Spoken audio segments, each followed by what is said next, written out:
wategereje kwifilima ute ndategura ndashwanyaguza urumva uretse episode ibintu yakoze nushaka gushyigikira amafuti rero ntabwo biri ntabwo urabanza kunyumva banza unyumve niba koko aya mashusho araye ubu koko nta kibazo afite my friend ari muri Tromaga. Reka tunyarukire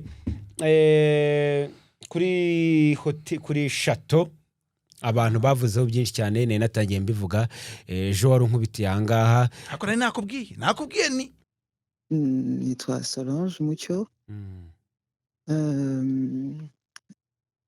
ndi umuyobozi w'agateganyo yego muri chateau. abantu baje kubukinga aho ngaho ngo bahakorere ubukwe bwaranahabereye barimo Nyampinga w'u Rwanda n'abantu yari yaherekeje nyine bari baje gukorera ubukwe aho ngaho mukabaha ibiryo birimo ibisimba intozi bakabura umugati bakabura umuriro twagira ngo abakurikiye Max TV mu by'ukuri mugira ikintu mubibabwiraho murakoze.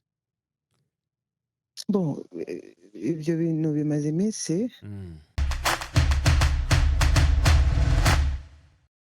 Kasi episode niko nitwareka nizere ko umeze neza cyane kwikira gahunda zacu zose za Max TV twaye ikaze mu nkuru n'ibwana tubagezaho umunsi ku munsi dushima abantu bakunze episode yacu y'umunsi wa mbere bakunze yuko twakuze bakunze yuko twagutse ndetse basharinze ibiganiro twakoze ku munsi w'ejo n'abatarabibonye musubireho nabyo murebe nibe mubisangize n'abandi nimba koko mudukunda mukande like mubirebe. Ikindi mujye muduha comment yari uko mumaze kureba ikiganiro kiranye burya ni byiza kutanga igitekerezo ku bintu wumvise utagiye gutanga igitekerezo ku bintu byo mu kirere. Ndi kumwe na mugenzi wanjye Gatete Eric Rafiki nkuko nubundi ejo mwamubonye harabamubonye ubwa mbere numwe mu bagabo babahanga cyane numwe mu bantu nzi neza yuko muzakunda ibiganiro bye ibitekerezo bye amakuru ye no muhanga pe ntabwo hanga dushobora kuba pfunyikira. So tugiye kuganira n'ubundi buri gitondo tuba twicariye hanga muri studio tuganira ku makuru twe ntabwo duhimba amakuru ntidukora amakuru ntidukwiza imihwa ntidukabya ntidusesereza ariko ukuri turakuvuga amakuru tukayavuga nicyo kiba cyatumye tuzinduka twicaye ahanga. Rafi waramutse neza Pizo umeze ute? Namahoro masa meze neza bungu nshatse navuga ngo burira buracya umunsi wa kabiri ejo ari umunsi wa mbere ubundi mwiremwa ry'isi niho ngo Imana ngo yahanitse ijuru ngo ishyiraho n'isi burira buracya ubu munsi wa kabiri irongera ikora ibindi bikorwa so ubwo rero none bwije buracya uba umunsi wa kabiri nanjye muri studio za Max TV. Hari ibintu byinshi cyane biba byagiye bivugwa ejo twicaye manga twaze turi kuganira turi kureba kuri ku nkuru yabereye muri Chateau Romarara nimba ari Romarara sinzi nimba izina tuba turivuga neza Chateau Romarara cyangwa Romarara bitewe nuko izina rya Dr barivuga. So turi kuvuga buryo abantu batandukanye bagiye batanga ibitekerezo kuri no nkuru abantu bavuga bati ibingibi birimo akarengane abangaba barashaka gufungisha hoteli y'uno musaza abandi batese baba bayifungisha bayishaka iki abandi bati nakagambane abandi bati bana umibara hubutse abandi bati iyi hoteli ahubwo yakoze amakosa yo gutanga serivisi mbi kandi ariho ari chateau ubundi ni ikintu cyahatari. So uyu munsi rero twagarutse hari byinshi cyane nanone twamenye hari byinshi cyane nanone abantu bakeneye kumva ikindi bakeneye no kumva twumvise uruhande rw'abavuga ko barenganye ariko ntabwo twigeze twumva uruhande rw'abavuga ko barenganye rw'abashinjwa nabo bagire ikintu babivugaho. So turaza kugira amahirwe yo kuvugana n'umuyobozi w'agateganyo w'ino Chateau atubwire byinshi cyane kubiri kuvugwa kuri no Chateau yabo. Hagati aho ngaho mukanya nindi kubona wa mu Miss abantu bituye ibihe byose akaba mwiza ate ni ibivugwa ariko ko ari mwiza abantu beza ariko bariho hari abantu bariho my friend abantu beza bariho pe umuntu ariko nawe ibimuvugaho ntago ibintu byoroshye iyo umuntu ufite ikintu kidasanzwe nawe usanga ibimuvugaho nabyo biba bidasanzwe. Abantu bavuze ngo umuntu ngo ari mu mubano ngo n'umuntu ngo wo mu nzu nkuru y'ikindi gihugu ntago ari ibintu wasuzugura, ntago ari ikintu kiba cyoroshye. None nawe ntago ajya ahantu hasanzwe, ntago uzamwumva mu bintu bisanzwe. Ebana dufite umukwe kabisa, abantu bari kubibona, bari kukibona igituza rwose. Dufite umukwe ariko ufite umwitozo, umuhungu wa perezida rona ko rwose. Usibye no kuba perezida ntago ari inkumi nyinshi zapfa kubaho uyu musore ngo zimusuzugure niba batarakomeye. Nagiye mbona abantu bavuga ngo nta byahatari ngo nuko afite amafaranga, ngo mwabagabo mwe ngo buryo ufite amafaranga urukundo ruraza nushaka. Ubundi bajyaga bakunda kuvuga mu minsi ishize, na gaterime nabonye kuri TikTok, kwa kundi habaho utujokes twinshi, babana bari gusobanura ngo biragoye ngo kubona umuntu ufite ngo 6 packs ngo afite n'amafaranga. Urumva uretse nk'aba baba barayarazwe n'ababyeyi, ariko umutipe niba amafaranga kuko amuvugo hari afite,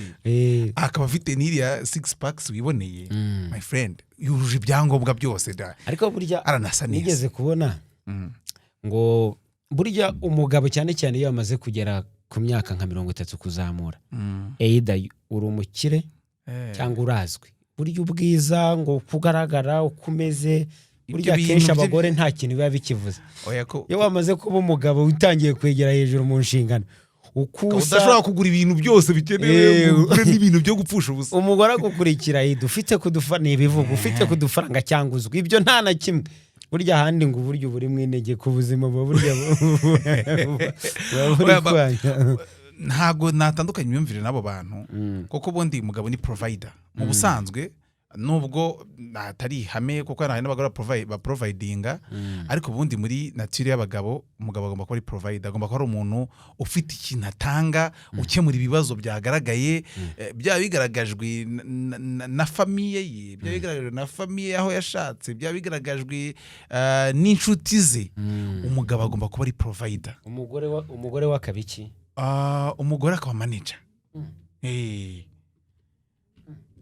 Cyane ubwo, kuko ubundi umugore ushaka kumuha amafaranga ubona ntacyo yakumarira, akayabyaza umumaro wowe, urumva, akayabyaza umumaro urenze ibyo wibwiraga. Kuba mu nyine nk'ibihumbi 5 kandi wabonaga ari tike yakuvana nikakugeza nk'ikabuga. Ariko nigeze kubona Kenisa avuga ati ariko abagabo koko kweri bazavugirwa nta mugabo uhohoterwa, nta mugabo ugomba kubura amafaranga. Ifaranga ry'umugabo burya niryo ry'umuryango, ifaranga ry'umugore n'iry'umugore.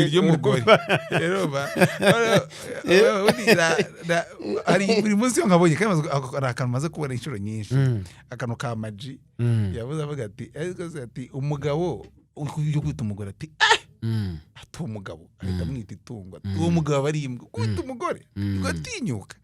Arangije barongera amaze toneze umugore wo kubita umugabo ataba yakubise imbwa, aba yakubise umuntu w'imbwa cyane. No muri iyo terima washakamo akarengane ngo nta kintu nakimwe cyo kumurengera, byose biramuhama. Akubiswe agaragaye nabi, yakubise umuntu yigaragaje nabi. So nubwo n'ubundi bitanakwiriye, ariko muri rusange abagabo uburyo bwiza bwo kwirengera nukuyoboka, nukwemera nyine uko bigomba kugenda. Ariko aba bahungu baba bahaze iki wa? Abahungu nabonye umuntu witwa ngo niwe buri nguni, niwe buri kantu. Ni bivugwa nimba atari bya biri bya AI, kuko muri no minsi amashusho y'amakorano araganje cyane. Niba ibyagaragaye mu mashusho ari ibyanyabyo, ngewe buriya ntago n'ubundi ibyo yakoze, ibyo ibyagaragara ari gukora, ntago ari ibintu bidasanzwe, kuko wabikoranaga nta n'utuzi. Ntabwo wowe wabikoranaga ngiye ntago muzi. Ntabwo agaragara. Ariko video nayibonye. Video wayibonye? Nayiboneye gutya. Yarari gukora iki? Nishimisha mubiri reze ngo byite gute. Aryamana n'umuntu ze? Oya.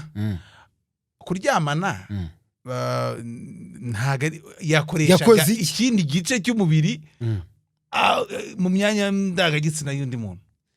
Yakoreshaga ururimi, yego, yakoresha mu gitsina cy'umukobwa cya cy'umugore, wenda nta wamisho n'uzari umugore n'igitsina gore muri rusange. Umuntu w'igitsina gore. Oya, ibyo bisibwe bintu byabaye. Video iyo niboneshereza amaso yanjye irabigaragaza kari byo biri gukorwa. N'isura yewe uwo uvugwa buri kantu niye no mama ngewe ari kubyo sinanabitinzeho kuko ibyo ari gukora ntago ari creativity azanye cyangwa hari ikintu gishyashya avumbuye urumva ndetse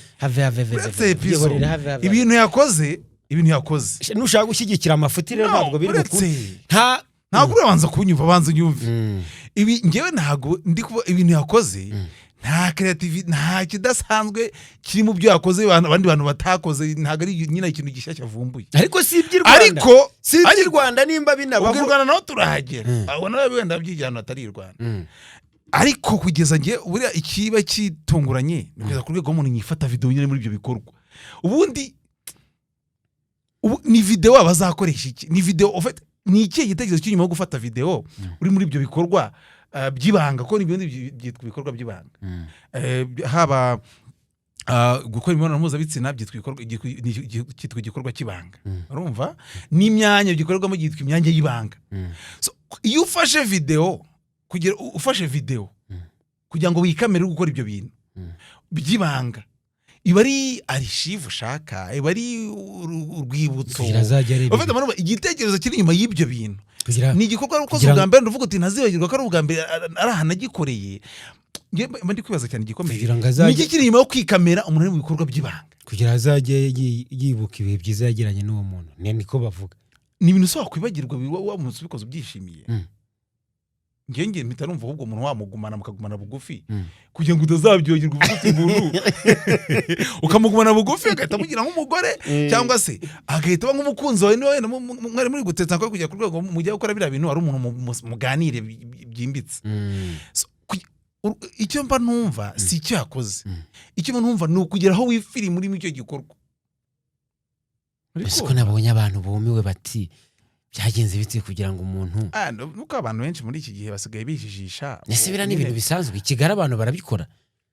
umva ko ari ibintu by'ibanga ntago namenya ko babikora gusa uko birwose ko twabonye babikoze bivuze ko hari n'abandi babikora wenda ngiye bamuravuze ngo nta kintu gishya ubuzima bugakomeza se arabikora ubuzima bugakomeza abantu bakanamubona ubuzima bugakomeza wahamagara buri icyo mba numva n'uyu munsi ni uburyo umuntu yifirima ari muri ibyo bikorwa by'ibanga naho ibyo yakora byo abantu bagira creativity nyinshi mu bikorwa byabo baba bari gukora urumva ariko ubundi ikidasanzwe ni ukwifirima muri gukora ibyo bikorwa kamuhamagara ariko numva ibikorwa by'ibanga numve koko nimba ari nawe muhamagare ushobora gusanga ushobora gusanga ari AI ushobora gusanga ari AI cyangwa se sigaye gukora ibintu byinshi cyangwa se yaba atari AI ugasanga nta nubwo ameze neza cyangwa ugasanga saa yahise yiyahura we nta forume afite cyangwa ntaboneka ku murongo cyangwa muguhe umuvugije buri kantu waramutse ego nitwa Cassier Pizo amakuru ni sawa ngo amagende live mu kiganiro muri studio za Max TV nk'ibisanzwe utuvana yansaba yuko ava ahantu ndi kuganira mu kirere ariko turaganira ibintu by'akazi sinzi niba twaganira ntago ndi bukubaza ibintu byinshi cyane ni abantu bagukunda baba bakeneye akantu gato cyane akapudeti katarengeje nk'umunota umwe nkahita nkurekura rwose ntabwo ndi bugutindane ikintu gihari meze neza ziriza byatari ndategura ndashwanyaguza urumva wategereje kwifirima ute akumvise ko avuze ko ameze neza nta kibazo afite angaratwika ubu se koko ntacyo niba koko aya mashusho araye ubu koko nta kibazo afite cyangwa aratubeshye ikibazo iriya video niyo ifatishe nka telefone ye barinze kugera hanze gute tutarageraho nta kibazo koko afite cyangwa aratubeshye ibibazo byo ntabwo byabura so wabura ega no kubona uri kukibazaho nacyo ni ikibazo usibye wenda umuntu umwe nigeze kumva uvuga ngo iko wamvuga kose upfa kumvuga ni kera muri 2017 oya na 2017 Senderi niwe bavuga ati giye wamvuga mu bintu byose wavuze ko washyizemo Senderi international hit ukamvuga icyo wamvuga cyose upfa kuba wamvuze ati rero ni hiti nta hiti rutindi hiti ni hiti. nagiye mbona abantu muri comment bavuga bati buri nguni na buri kantu buriya nta nubwo bijya binyorera kubatandukanya bano bagabo. Bati nanjye nabimenye maze kumenya ngo uyu nguyu uri muri iki gikorwa niwe ndi. Bataba abahungu bari mu bantu nibyo abantu barabakunda muri bya biganiro byabo bakora, abantu barabakunda muri influencers rwose, abantu baha attention. Bati nta kintu batakora kugira ngo bavuge, abantu nibyo bavuze bati nimba kuko uyu nguyu ari we kwaro kugira ngo avugwe, ariko se umuntu ashobora gushaka kuvugwa ku bintu internet itazibagirwa, ku muntu uzagira umwana uzagira umuryango. Yego abandi bakavuga bati abantu mu buzima bwabo bitwa bambara ubukeye mu Kinyarwanda. Bari ubukeye ni izina risanzwe mu Kinyarwanda, n'abantu baryitwa ntago bitwa nabi nyine, cyangwa se abantu babaho ubuzima uko bubyutse uko buramutse babaho preza. Abantu baviva ro preza. Akaba ntago bakeye baba uyu munsi ntago yakabaye uyu munsi. Ibintu by'ibihombo usa naho umaze kubimenyera. Kuri wowe ngo abakozi bose ni kimwe, bose bakubarisha nabi. Ayaya gute se kandi umuntu yakuvana ku isoko ngo kubera yuko utabasha kubara neza ibintu waranguye ngo bihuze n'ibyacurujwe hamwe n'amafaranga yavuyemo, unamenye ibisigaye muri stoke n'inyungu iri mu byamaze gucuruzwa. Uremeye uhebera urwaje kandi business yari yarakuvunye ukitangira kweri. Reka nkurangire Infinity Tech Solution. Injira muri iki kigo cy'ikoranabuhanga baguhe system igufasha mu bucuruzi bwawe.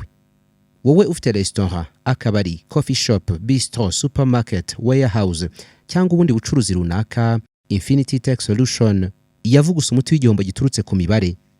System ya Infinity Tech Solution iragufasha kubara inventory yawe yose, igufashe mu kwicururizamo nka POS, igufashe gutanga inyemezabwishyu. Mbega system uziko inakubarira ibyo usigaranye muri stock n'ibyacurujwe byose, ikagenda ikwereka imibare kandi ukayigendana muri telefone yawe. Hari na system baguhangitse mbere, ariko ubu ngubu ntabwo zishobora gukemura ikibazo ufite cyo kubara cyangwa kumenya stock yawe ukuntu ihagaze. Namwe mwashyizwe igorora wijijinganya, ibiciro byo ntibigukange, twegere gusa tuvugane. Kubijyanye no kwishyura biroroshye, ntabwo tugorana. Icyiza nuko utangira kwishyura system yamaze kugera muri mudasobwa yawe cyangwa muri telefone yawe urimo uyikoresha. Duhamagare kuri 0785 03 0772. Nibinimbi geraho ibyejo barabejo. Abana wenda nka hiti yari kumanuka bati ariko ni iki kintu nakora. Urumva twagiye dusoma ibyegeranyo, twagiye dusoma amakuru kera y'umuntu uvuga ati rino ngewe reka izina ryanjye rizasigare mu mateka, reka jewe ndase nka papa. Umva ko hari umuntu ukomeye, abantu bagejeje kubasa papa Yohani Paulo wa kabiri bamaje atese byenze bitati je nagira ngo isi yose izanyibuke izamenye. Kandi kumva umva ndanamuvuze n'ubu ngubu ibya buri kantu urabishyigikiye ko bimeze. Oya ntago mbishyigikiye kuko sindamenya neza impamvu ye yabyo. Harababyise umwanda bati ibintu ni umwanda ukabije, ariko umwanda abantu bakora, abantu imyanda niyo birirwamo my friend. Imyanda abantu barayikora ahubwo kugira ngo umwanda ugere. Erega ubundi baravuga ngo bavuga ngo ubundi icyaha si ukwiba cyangwa se gukora ikosa runaka, icyaha ni ugufatwa cyangwa kumenyekana. Imyanda abantu benshi barayikora, ariko kugira ngo umwanda ugere ku karubanda nibyo biri umwanda kurushaho ubundi. Ibyo yakoze ni ibintu hari n'abandi benshi babikora, ariko bigera ku karubanda bite, bigera hanze bite. Mu bigaragara ntago ari kamera, ntago yarinze umukameramani ngazamo kamera mu gikorwa, ni telefone yakoreshe. Nese buriya bayirambitse ahantu kuko ayubura n'ijisho, areba nimba ishusho riri kujyamo neza. Ati ntago ari mufu. None se buriya yarari kuryoherwa n'igikorwa yararimo cyangwa yarari kuryoherwa n'amashusho ari gufatwa? Nibyo nabonye abantu bibaza. Ndaja kujajinga, ndikwibaza ndajajinga iyi video ni yayifashe abishaka akagambiriye. Niba niba ari gutwika ati nje public, ubwo yabinebwe yabayigezeho, yabayigezeho pe, kuko umwanya dufashe turi kumuvugaho ntago ari umwanya w'ubusa, ni munini. Ariko niba byamucitse my friend ari muri trauma nuko buriya ntago amenye icyo umuntu yakubwira. Umva avuze kameze neza, ntiwamenye icyo umuntu atekereza. Ari akenshi umunyarwanda amaza ngo ngo bite igisubizo cya bite ni byiza ntago abona ibibi ubwo yabavuye no gushyingura gushyingura ngo ati bite sahango ni sawa ni byiza urumva kuko igisubizo ni igisubizo kiri fombo cyamenyerewe ariko nawe ngo meze neza nuko nikazanzwe ahora avuga n'ahandi hose wamubashije yavuze ko ameze neza atwika ari hejuru akubiye urumva ari no kuganira n'umukire ari muri business akoze muri iki gitondo ubu umukire bahuye kire yazindutse nawe Somba gasavuga ni roro rijyanye kuvugana n'umukirera cyangwa nuko avoiding the further questions nawe byanewe reka nimba koko byagiye hanze nawe utabishaka reka tukwihanganishe ahubwo reka tunyarukire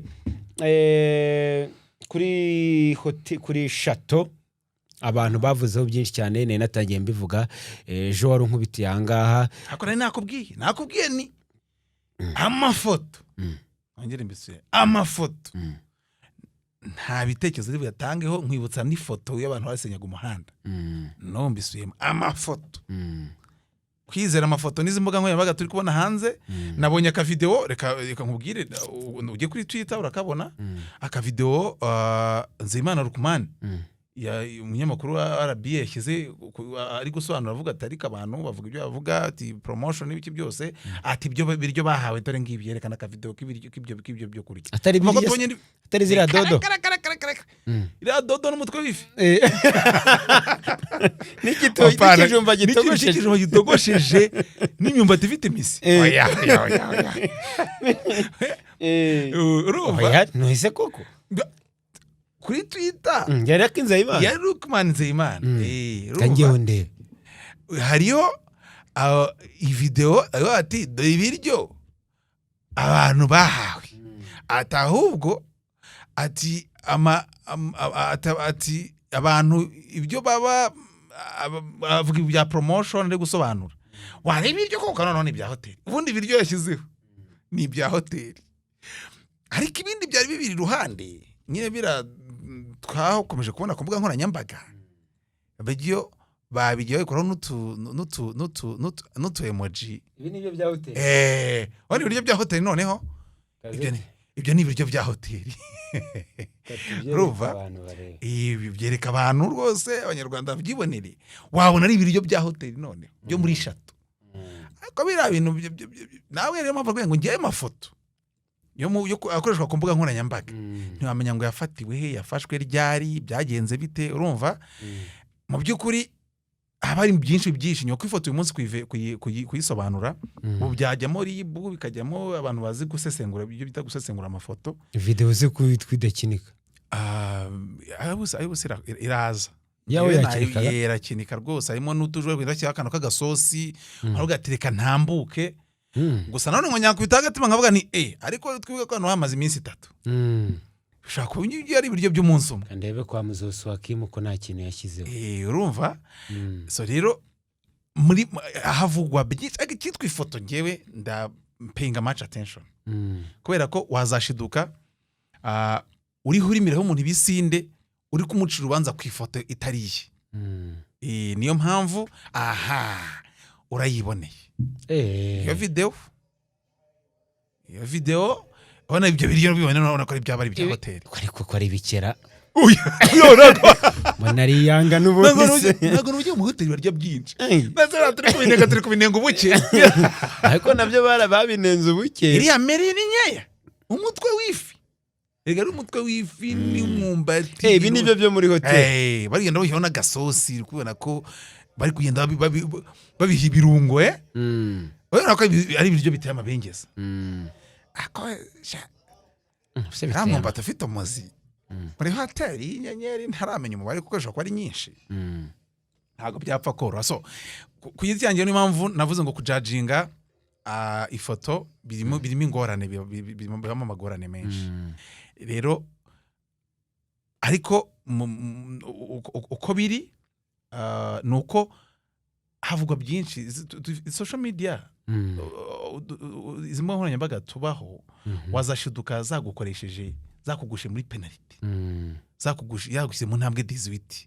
ugendeye ku byo bavuga byose ibyo bakora ibyo bagatangaza byose urumva hari abagiye bazana ifoto bakazana ona ahantu barya akabenzi tuzana nyine akabenzi kari nk'uturenga dutatu ibi ni ibyo muri shato agahita avuga ati sha ati ko mbona shato irutwa n'akabenzi ko kwantuza agahita avuga kariti iwabo ariko havugwa byinshi tuba dukeneye facts reka ahubwo tuvugane n'umwe mu bayobozi biriya hoteli biriya shato kuko shato nawe ni hoteli shato ni uburyo yubatsemo shato ni uburyo bw'imyubakire ariko igikorwa kirimo cyo ni hoteli yes hanyuma rero nk'uko nari maze kubibabwira muri studio zacu twakiriye umwe mu bakozi ba hoteli cyangwa se ba shato ba shato Romarara so twizere ko rero mumeze neza cyane tugwaye ikaze mu kiganiro cyacu kuri Max TV. murakoze cyane. Mwatangira mwibwira abadukurikiye. Nitwa Solange Mucyo. Ndi umuyobozi w'agateganyo yego muri shato. Yego abantu bakurikira ibitangazamakuru bitandukanye bya hano mu Rwanda ku mbuga nkoranyambaga n'andi babonye inkuru yacicikanye cyane ivuga yuko abantu baje kubukinga aho ngaho ngo bahakorere ubukwe bwaranahabereye barimo Nyampinga w'u Rwanda n'abantu yari yaherekeje nyine bari baje gukorera ubukwe aho ngaho ni nawe abantu bavuga yuko ari we byaturutse kubera ko ari wabanje gupostinga avuga yuko mwabahe serivisi mbi kandi umugeni yarabishyuye amafaranga menshi cyane mukabaha ibiryo bike mukabaha ibiryo birimo ibisimba intozi bakabura umugati bakabura umuriro ndetse bo bakavuga yuko ibi byose mwabikoze kugira ngo babishyure miliyoni 5 zari zasigaye ndetse nabo bakavuga yuko banze kubishyura miliyoni 5 zari zasigaye kubera ko mwabaye serivisi mbi. Twagira ngo abakurikiye Max TV mu by'ukuri mugira ikintu mubibabwiraho murakoze. Ibyo bintu bimaze iminsi kandi ntabwo twajya kuri social media ngo dusubizanye nabo kandi hari ubundi buryo bugomba gukorwa bwihariye kandi buri professionnel. Rero turi gutegura press release igomba gusohoka ifitemo detaye yose y'ibyo birego tubabwira version de fait yacu. Kugeza kuri ubu se ntabwo biri kwangiza business yanyu nagiye mbona abantu ku mbuga nkoranyambaga no mu bitangazamakuru bavuga bati ibi no gukinira kuri business y'abantu business nini nk'iyi ngiyi abandi nagiye mbona babihuza bati ibi ni ibibazo biri politique abantu barashaka yuko iyi hoteli ifungwa cyangwa se hari aba competitors bari gushaka yuko iyi hoteli ifungirwa imiryango kugeza kuri ubu ngubu ntabwo biri kwangiza ibikorwa byanyu bya business. Birabyangiza byanze bikunze ariko muraza kubibona muri press release. Mbarekura bivugwa yuko kugeza kuri ubu RIB yamaze kwinjira muri kino kibazo ndetse na RDB yamenyeshejwe bino bintu abantu batangiye kugira impungenge abakunda aho hantu bakundaga kuhasohokera bati RIB nimba yaje muri bino bintu na RDB se iyi shato ntabwo igiye kwita ifungwa kano kanya dusoza.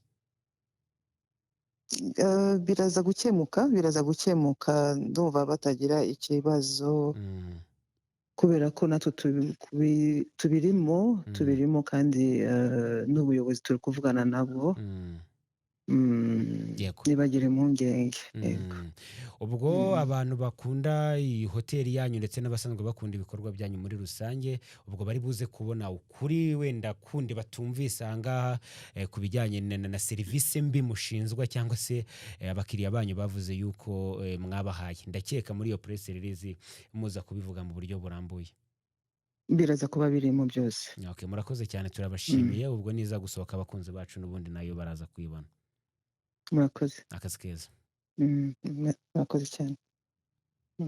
Ye kugira ngo abantu barabyumvise byagiye bivugwa byinshi cyane bivugwa yuko RIB yabyinjiyemo RDB yabyinjiyemo iby'ubutekamutwe n'ibindi ubwo ibyo mutumvise anga mu kiganiro muraza kubibona muri press release yabo bari buze gushyira hanze cyangwa se itangazo rigenewe abanyamakuru kubera ko yanadusubize neza ati ntabwo twajya gusubizanya n'abantu muri social media cyangwa se mu bitangazamakuru bose ngo tubivemo niko kuvuga ngo twe turabanyamwuga ni nko kuvuga ngo twebwe turabanyamwuga ubwo ibyagiye bivugwa yuko hoteli ibi n'ibi hari n'abagiye mbona nk'uko bimubajije ati bati ibi ngibi ni politike peti buriya hoteli bagiye kuyirangiza buriya hari abakire bitambitse bagiye banatunga agatoki hano hakurya bati hari abakire bafite hoteli hariya muri bizinesi zose bavuga ngo ishyamba ngo habamo ngo amashyamba aba bizinesi abantu baba batifuza ko uyu muntu yakomeza kujya kuri success atari ko uyu muntu w'umuvubuka abantu baje vuba